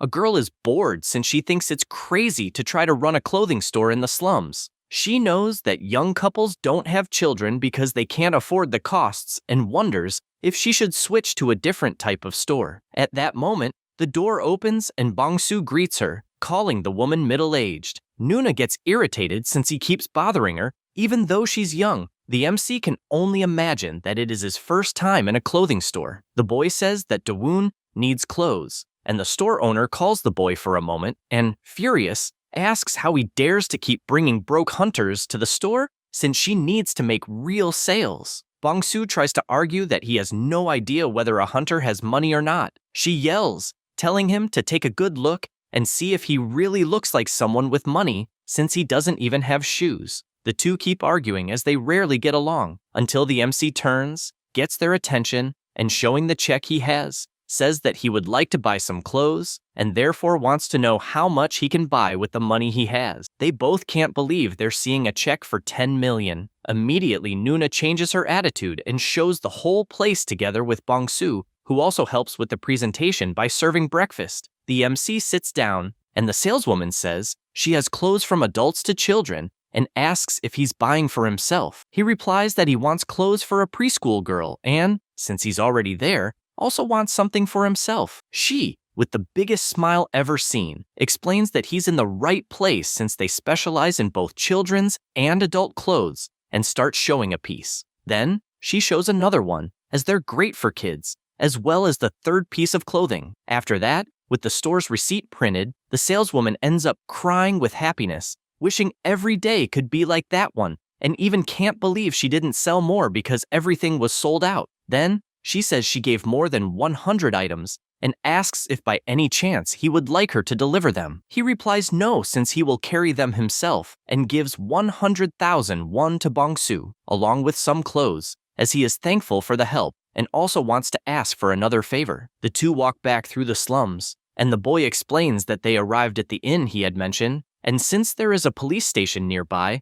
it's quite safe. Dawoon enters the inn, but asks to wait a moment since he'll be back. Bongsu doesn't understand anything, since even knowing that the MC has a lot of money, he can't understand how he can give 100,000 won as a fee to a child, buy clothes, and even heard stories of people kidnapping kids using money, wondering if he should run away. On the other hand, He also imagines that good people exist, just like his boss is that kind of person. The MC leaves the inn saying that indeed the owner is a good person and the place is clean, then gives the key of the inn he rented and puts it in the boy's hand. He explains that he paid 1 year of rent in advance, so it's for the boy to live there, and also paid for the meals, so he should eat properly. Bong-soo, without much to think about, asks if by entering the inn, he will be kidnapped. Da-woon, already with the portal open to leave, asks what he's talking about, since it was actually the boy who introduced the inn. Then, with tears in his eyes, Bong-soo asks what the final goal is, since they just met and he doesn't understand why he was so good to him the whole time. The MC, with a smile on his face,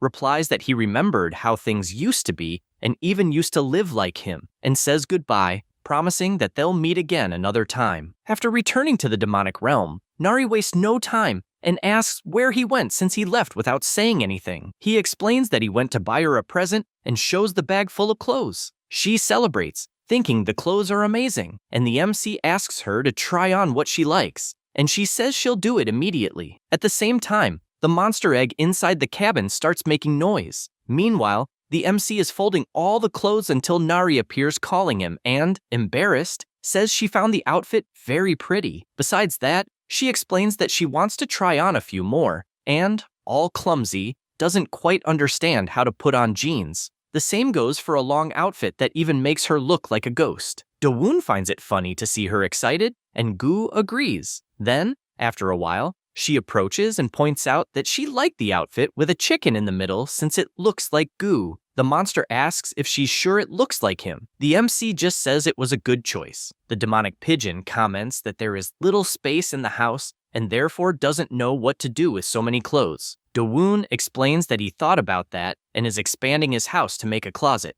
Gu gets worried about it and asks if that means they will have to cut more trees. He tells him not to worry, since there is someone responsible for that, and shouts to Gisyuk, asking if by any chance he would like to do special training. Immediately, the boy starts running and, with his forehead shining, announces that he is always ready for this kind of training. Moreover, he says he was very careful with the training one, but the MC has no idea what he is talking about or what kind of training equipment that is. Gisyuk says that, as far as he knows, the uniform is for training since it's soaked with potent poison, and with his eyes shining, he says he believes it's a uniform that will make him stronger as the days go by. However, the MC just says it's soaked with poison only because he was too lazy to wash it properly and still tells him to wear it. The bald one panics since he almost died just trying to wash the clothes, and wearing them would be his end. Da-woon says he's tired of training and therefore wants him to go cut some wood. But the boy, still sweating cold, says he will definitely die if he wears such a poisonous outfit and also doesn't understand this sudden wood-cutting task. Suddenly, Nari appears at the window shouting that something's wrong with the egg. They go to the cabin, and the MC explains that it's about to hatch since the movements are getting more violent. Gisyuk, worried, asks if a simple monster or something catastrophic will be born. He tells him not to worry, since it will definitely be a very cute monster. The evil one says that, and a piece of the egg breaks, and they scream that it's finally going to hatch. The monster's claws appear, as well as its tail and tongue, revealing a beautiful snake. Gisyuk gets confused since he doesn't know what kind of species that is. Then the monster jumps and lands on the bald one's head, who immediately screams desperately. After that, he goes to do his wood-gathering task, while Go orders him to get the job done quickly. Gisyuk gets irritated since he doesn't understand why a monster is giving orders, and besides that, the evil one is still managing to breathe because of the poison in the clothes. Meanwhile, the MC finishes folding the clothes and, after looking to the side, sees Nari happily feeding the new creature. She then asks what name she should call it. The MC suggests naming it Sasa, but at that moment, the snake runs away at high speed, and Nari runs after it like crazy. Da-woon takes the opportunity to comment that he has never seen that species before, and Gu says the same. However, he claims the only certainty is that the monster is from the volcanic zone, and therefore they will need to keep an eye on the mandrakes. The MC doesn't understand why, and he explains that most monsters from the volcanic zone consider plant-type monsters a delicacy. Their main dish is plants with strong demonic energy, and that's why it will definitely try to dig up and eat the mandrakes. As soon as he says that, the monster is already in front of them, with its scary eyes, just like the mandrakes. Everyone watches closely, and Giseok asks what's happening. Nari warns that she will stop them, but Do-woon says that they are in the demonic realm, and therefore need to settle the hierarchy at least once. And since both are young, it won't be dangerous. The snake stares at the mandrake, and the mandrake stares back. One monster lunges forward with its claw, but the mandrake blocks it with a twig. Then the second mandrake attacks, but the snake manages to block it with its tail. However, the third mandrake takes the chance, charges all of its power into its hand, and lands a direct punch on the snake's cheek, which, although extremely weak, is enough to make the monster start crying. Giseok confesses he can't believe what he's seeing, and Nari says the snake is just shocked for being hit for the first time in its life. Then, she goes back to running after it. Giseok comments that the victory belongs to the mandrakes, and that it was strangely epic. Gu agrees with that, and everyone goes back to doing their work. Meanwhile, in a river, a bird monster flies at full speed. Meanwhile, the construction continues at full steam, and Gu keeps ordering them to go faster and faster. Nari keeps having fun helping along with the baby snake, while the MC organizes all the clothes he folded. The night passes, and the day arrives, and without thinking twice, Giseok throws his shirt on the floor and shouts angrily that he can't take it anymore. Besides that, he cries since he spent 2 whole days without sleeping,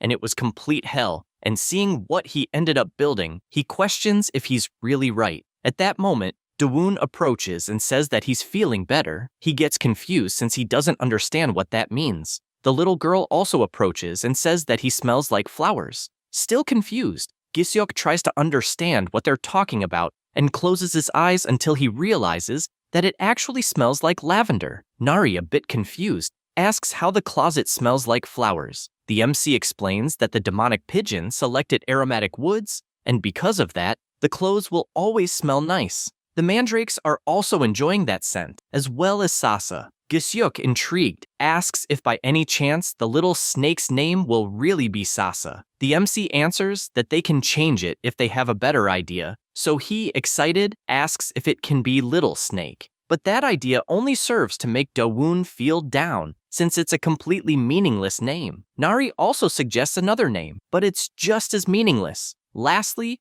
Gu approaches, and the MC asks if he has his own name since it could serve as a reference. And he answers that his true name is Rocky Mountain Shell, as it expresses his true identity. But that also doesn't please Do-woon, who decides to keep the name Sasa. With that decided, Gu asks what the next plan will be, since the house extension is finished. The MC looks at everyone and says that he thought of something while visiting the human world, and, smiling, suggests building a sturdy fence around the house, since that way, even if he's away, no one can enter without permission. Giseok asks if it's a joke since he's sure no one would want to enter that house, but the MC disagrees since you never know, as an S-class monster could appear or hunters could be searching for something. Gu agrees and suggests using a material both dense in demonic energy and durable, like the items found in the coastal area. Do-woon recalls that he once heard that yellowish quartz is stronger than black stone, and imagines that if they build the fence with that,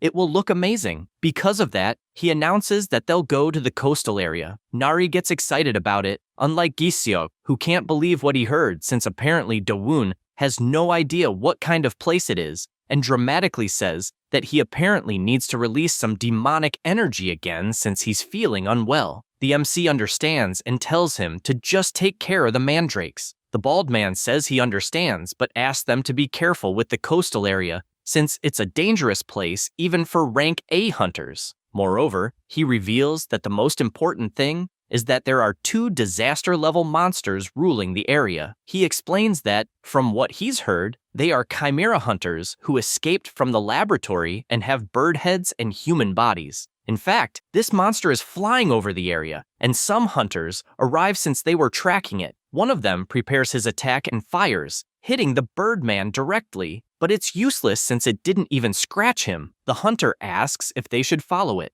but the captain replies that they shouldn't since there are 2 monsters, and even after 60 years, they haven't died, so they must see it as some kind of failure. And since humanity's greatest achievement was the chimera hunters, they can't let a failure tarnish such an achievement. One of the hunters, looking at the sky with his binoculars, calls the leader's attention and comments that the chimera isn't fleeing, since in reality, it's flying at full speed toward them. Immediately, he shouts to raise a defensive barrier, and a shield is created around them, but it was completely useless, since it broke with just a blast of air. The monster returns to the sky and advances once again with its sharp claws. The leader yells that they misjudged and orders them to stop targeting weak people. He says that while Nari counterattacks the monster, which is surprised, wondering if the child is also a chimera. After both retreat, she asks why the Birdman is bullying. The MC explains that, in fact, it's the opposite, and looking back, he sees the hunter saying that the mechanical creature is also nearby. Dawoon puts his hand on her head since he had forgotten that she has a tracking device in it, and is already finding it annoying, and when looking forward, he can't believe he's meeting that person again, and asks if, by any chance, he doesn't remember him since they were roommates. The Birdman is startled upon hearing that, and he comments again that he never thought they would be alive. The MC looks back and sees the team leader ordering everyone to regroup and retreat since they need to counterattack. The Birdman, however, can't think of anything else because the scent is familiar, and he could never forget it since only they know what they went through. Besides the scent of the chimeric cellular combination drug from the laboratory being on him, and that's why he calls the MC number 17, also saying it's been a while since they met. 66 years ago, in the forest near the laboratory, the Birdman was running at full speed while a girl on his back complained that it was cold. Moreover, his body started to be cut, and all he could think was that even if he died at the hands of the laboratory, maybe it would have been better to leave Gia behind. He laments since she couldn't fully transform into a bird. Suddenly, she said that his wings were warm, and that moved him so much that he looked forward, asking her to hold on a bit longer until something caught his attention since the MC was in front of them, and he had no idea why. Dawoon says that he saw in the laboratory that the side effects are severe, and since they plan to eliminate him, he's only there to warn him. Number 33 finds that funny and says it's very kind coming from a psychopath. The MC reinforces that even if he escapes, the detonation spell will kill him in 3 days. The Birdman tells him not to interfere, pointing out that the MC doesn't know what it's like to live full of side effects since his whole life has been like that, and all they ever asked for was a peaceful life. He places his sister sitting on the tree, and after summoning his wings, he prepares for combat since he wants to live freely for a single day. Dawoon just watches that, and then a portal appears behind him. The Birdman can't believe it, and imagines that if they pass into the demonic territory, their human cells will be poisoned by demonic energy, or their monster cells will absorb the energy and activate. Either way, the MC tells him to follow that path since he apparently means it about wanting to live freely. Number 33, a bit hesitant, asks if there's a way to survive in the demonic realm as a human. After all, theoretically, he would have to train enough to protect his body and mind from demonic energy. However, the laboratory's security starts approaching, and because of that, he walks past the MC, confessing that they've been roommates for 4 years and don't even know each other's names. And after saying that his own name is Yubiom, the MC smiles at him. But soon we return to reality with Dawoon asking the hunters what his name is. The leader replies that he has no idea, and the MC likes that answer and tells them to go through the portal and forget everything that happened. Yubiom smells something and asks if his memories were erased by the power of oblivion. The MC replies that he has cells from a Bolivian herb transplanted into his body. Still curious, he asks if, by any chance, there aren't any side effects, since a bunch of things were transplanted into him. Then Dawoon asks if, by any chance, his name is Yubiom, and his number is 33 in the laboratory. He's surprised since he didn't think he would remember that.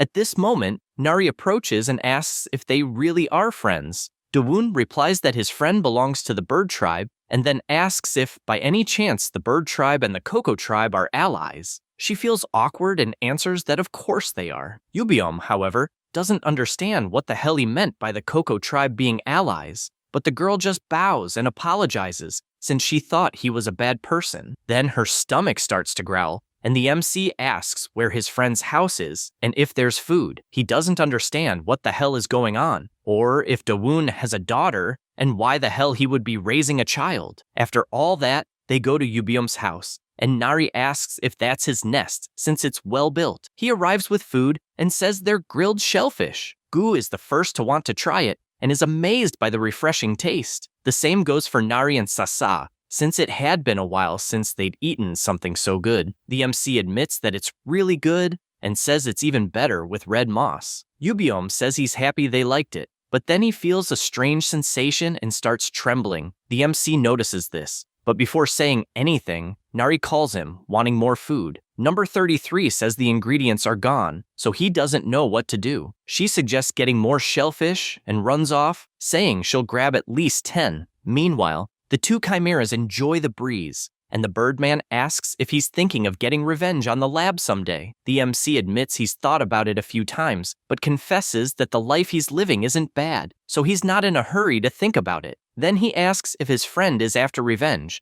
and he replies that they still have detonation spells in their bodies and would even explode the moment they crossed to the human world. Dawoon notices that he can control his wings, but asks why his head hasn't gone back to normal. Yubiom answers that he can actually change into human form but doesn't want to, explaining that Jia's face changed, and if he were the only one who looked normal, she'd feel bad. Suddenly, the MC changes his expression and asks if he already knows he only has 1 month left to live. Yubiom is surprised he noticed that and says he brings memories from when he arrived very demonic, since all he wanted to do was survive, and that gave him a lot of time with Jia. However, some time ago, for some reason, she got tangled up, and the demonic energy started running wild. He explains that he tried to force it open and only damaged the mana hole even more in the process. And, trembling, he says that Jia only ate fruits with sleep poison and just fell asleep after that. The MC reflects that it was quite a decision to force herself into a sleep state to slow down the demonic energy process. He also thinks that when someone has a damaged mana hole, it's necessary to prepare a mandrake potion to heal, and he feels sorry his friend doesn't know that. Meanwhile, somewhere else, Jia continues eating the poisonous fruits, trembling,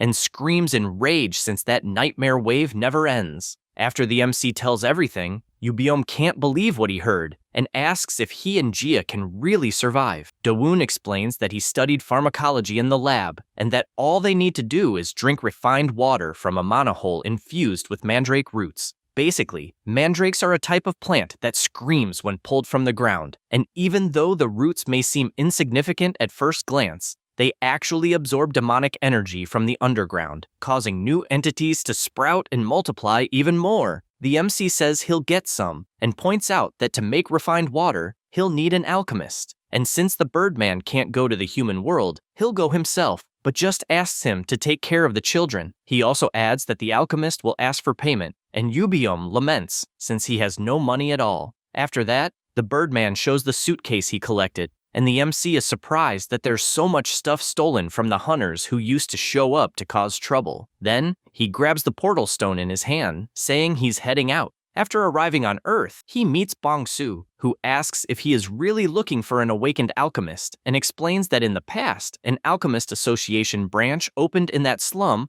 and that he will probably find something there. At this moment, the MC notices something and asks why he is wearing sandbags on his arms and legs. He replies that he is building stamina since he wants to become strong like him. Dawoon is confused by this, and he states that for someone to enter the demonic world with nothing but the clothes on their back must mean he is an incredibly powerful hunter. After walking for a while, they arrive at the place, and Bong-su looks to the side and points out that he found the person. He also explains that apparently the guy is in connection with the loan shark. Dawoon asks who the hell loan shark is, and he explains that it is someone who gives loans, which is not rare in the slums. Then he explains that this man originally worked for the Golden City brand for 20 years and was demoted for doing something wrong. In the Golden City, one of the heads was secretly diverting the slum's subsidies, and apparently it was the director, who is known for stealing his subordinates' results. Because of this,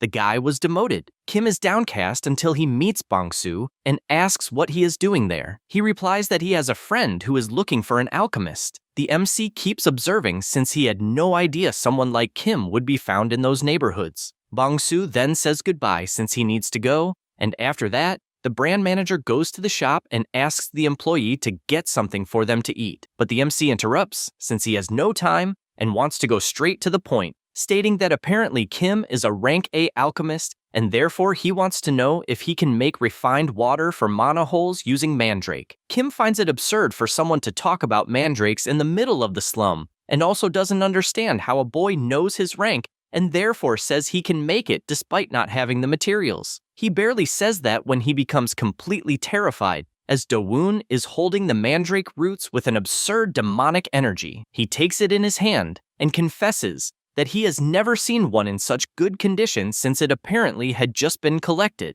The MC says he will pay for the crafting with specialties from the coastal region and politely asks him to evaluate what he has in his backpack. He shows the items he possesses, and Kim can't believe it, since not even the headquarters has ever seen a rank S black pearl. Moreover, there are giant clams from the demonic realm that apparently are alive, as well as red moss, which is the main ingredient for high-level potions, something ultra-rare to find. Do-woon says he believes it is enough to cover the crafting. Kim assures that it is much more than enough, since it would be worth that entire building. His assistant says he will get the evaluation device in the laboratory, and the Four Eyes agrees since high-value items should be measured with the proper equipment. At that moment, the MC notices something beside him, and, seeing a mandrake in a jar, asks if he really has one, since as far as he remembers, he said he had none. Kim states that this one is dead, and that its medicinal effects have been gone for 10 years. The MC takes it in his hand, and begins to emit his energy, looking attentively at the mandrake, until the Four Eyes becomes terrified by the result, since he had given a lot of mana to the mandrake before, and it had no effect. At that moment, some people enter the room. It was the executive director accompanied by his assistants. He approaches, saying that the office looks exactly like a slum, and says that he heard something extraordinary had arrived at the place. Kim becomes worried that his assistant might have contacted the executive director behind his back, and still praises the assistants, since they are excellent subordinates as well as twin power users, and therefore he asks who was the guy who presented the items. The MC asks if there is a problem. The executive director introduces himself as the person responsible for the largest alchemists association in the Golden City, and, for that reason, asks to accompany, ensuring that he will be well treated. Do-woon doesn't like this at all, as he was getting along well with manager Kim. The executive director keeps bragging about how important he is, but the only thing the MC can notice is the wart on his nose. The man admits he really has one, and Do-woon asks what his relationship with Bokdeok is. Han-deok bursts into laughter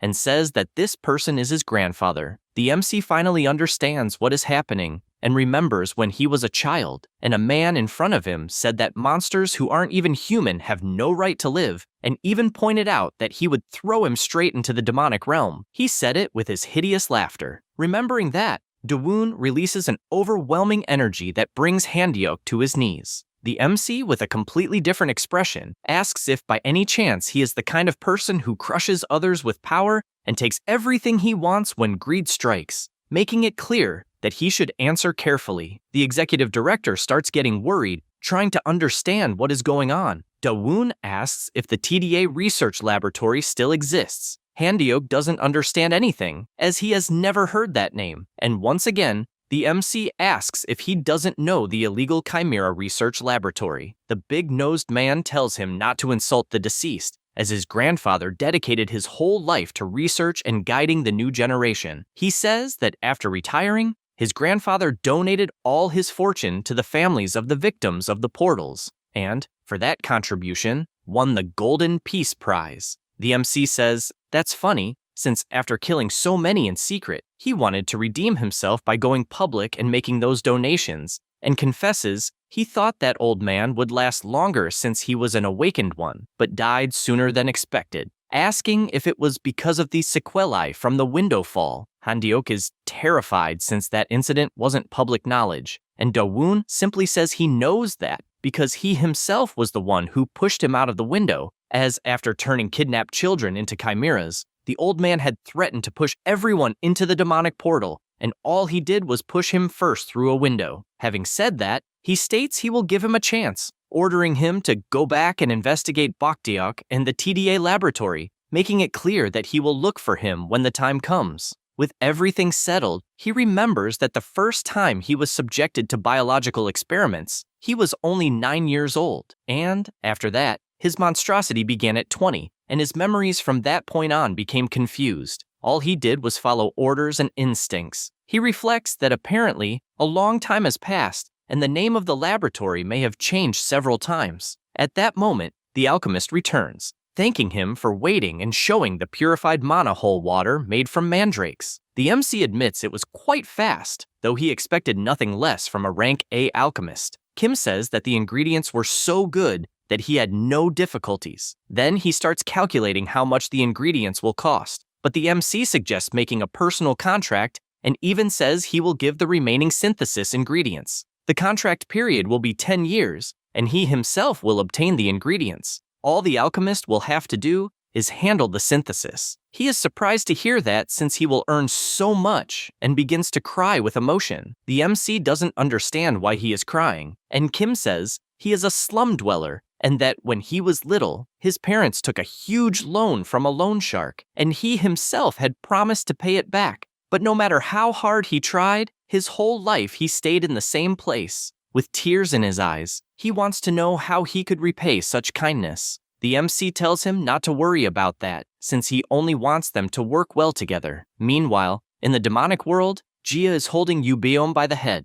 but he had foreseen that she would lose control, and even as he asks her to calm down, she can't contain herself and throws him with full force to the other side of the mountain. The Birdman laments for having arrived too late. Nari and Gu run to him, asking if he's okay, but Yubeom just stands up since he has a promise to fulfill, and both of them charge at each other, with all he wishes being that she will be happy in her next life. However, before their blows collide, the MC appears with a barrier, forcing the Birdman to retreat. Dawoon asks if the girl shouldn't be unconscious. Yubeom asks if that's a jellyfish, and seeing his sister's condition on the ground, asks if he's really going to do that to his little sister. Then he asks if there's news about the medicine, and he shows that there is, also telling him to give it to Gia right away. After that, at night, they make a campfire, and Gia keeps sleeping beside Nari until she finally opens her eyes and finds it strange to have a girl in front of her. She stands up, questioning if it's a dream,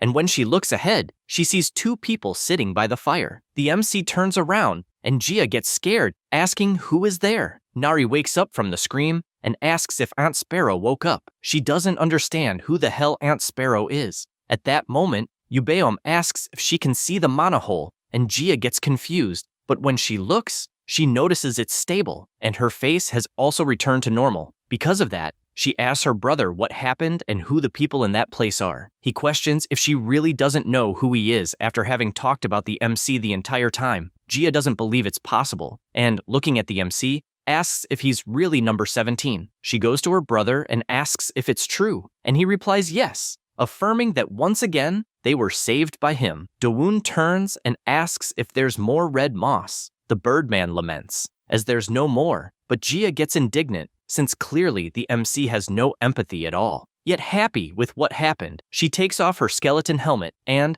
with a smile on her face, thanks him for saving them. Nari notices a bright glow appearing in front of her and says something is shining in the sea. Gia says it's the sea fairy and explains that it's originally a seahorse monster that lives in the ocean depths and comes to the surface at night to play. Besides that, if you follow that fairy, you can see a shining yellow quartz. Hearing this makes an idea pop into Dawoon's head, since he was looking precisely for a quartz, and so he asks how long until sunrise. The Birdman says it will be soon, though he doesn't know why he's asking, and he says he'll be swimming in the sea after a long time. Meanwhile, on Earth, a scientist asks what the whereabouts of the mechanical creature are. The staff reply that they sent 10 rank B hunters to the forest zone, but all failed to capture it. They also inform that the rank A hunters who went to the coastal area suffered amnesia upon returning. Suddenly, his phone rings, and it's the executive director saying he has something he'd like to ask. And without wasting time, he questions if by any chance he knows a place called